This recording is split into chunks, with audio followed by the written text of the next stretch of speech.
নমস্কার সবাইকে। আজকে আমি তোমাদের সাথে আমার করা ডুয়ার্স উৎসবের বাকি ভিডিওটা শেয়ার করব। জানি ভিডিওটা দিতে অনেকটাই দেরি হয়ে গেছে, অনেক আগে দেওয়া উচিত ছিল, কিন্তু অনেক কিছু মিলিয়ে ভিডিওটা আর এডিট করাই হয়ে উঠছিল না।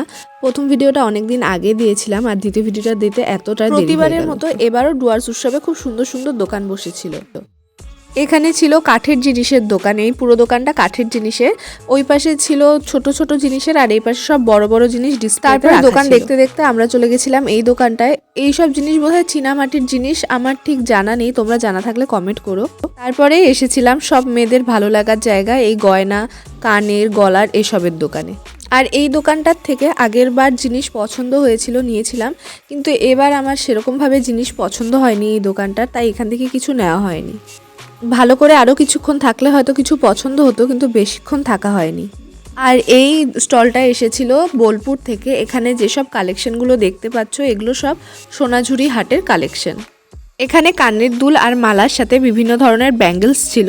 যেহেতু আমি এই সব জুয়েলারি বেশি পরি না, তাই আর এখান থেকে নিয়ে নিই। তারপরে আমি চলে গেছিলাম আমার প্রিয় দোকান মানে আচারের দোকানে। এখান থেকে বেশ কয়েক রকমের আচার আমি বাড়ির জন্য কিনে নিয়ে গেছিলাম। এই আচারের প্রতি আমার আলাদাই একটা ভালো লাগা কাজ করে সব সময়। এখানে ছিল আর একটা শোপিসের দোকান। দোকানের জিনিসগুলো খুব সুন্দর ছিল, বিশেষ করে যে জিনিসগুলো ঝোলানো ছিল সেই জিনিসগুলো দেখতে খুব ভালো লাগছিল। তারপর হাঁটতে হাঁটতে আমরা চলে আসি মেলার শেষের দিকে। এখানে সব রাইডসগুলো থাকে। এখানে বাচ্চাদের বিভিন্ন রাইডসদের সাথে বড়দেরও বিভিন্ন রাইডস আছে।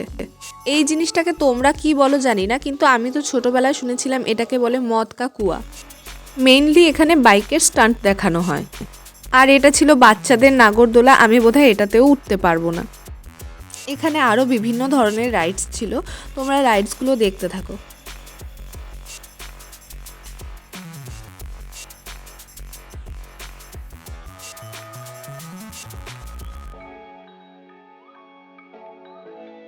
আর তারপরে আমরা আসার সময় গেছিলাম এই 10 টাকার টিকিটের দোকানে টিকিট কাটতে। আমি তো ভেবেছিলাম কিচ্ছু পাবো না, কিন্তু তারপরে আমাদের ফার্স্ট প্রাইজ ওঠে আর আমরা তারপরে এই জিনিসটা নিয়ে আসি। আর এই যে বাজি ফাটানো দেখছো, সেটা হলো প্রত্যেকবার ডুয়ার্স উৎসবের শেষের দিন এই বাজি ফাটায়। এভাবে সুন্দর করে বাজি ফাটিয়ে মেলাটা শেষ করে আর সবাই তৈরি হয় পরের বার এই কয়েকটা দিন আরও এনজয় করার জন্য।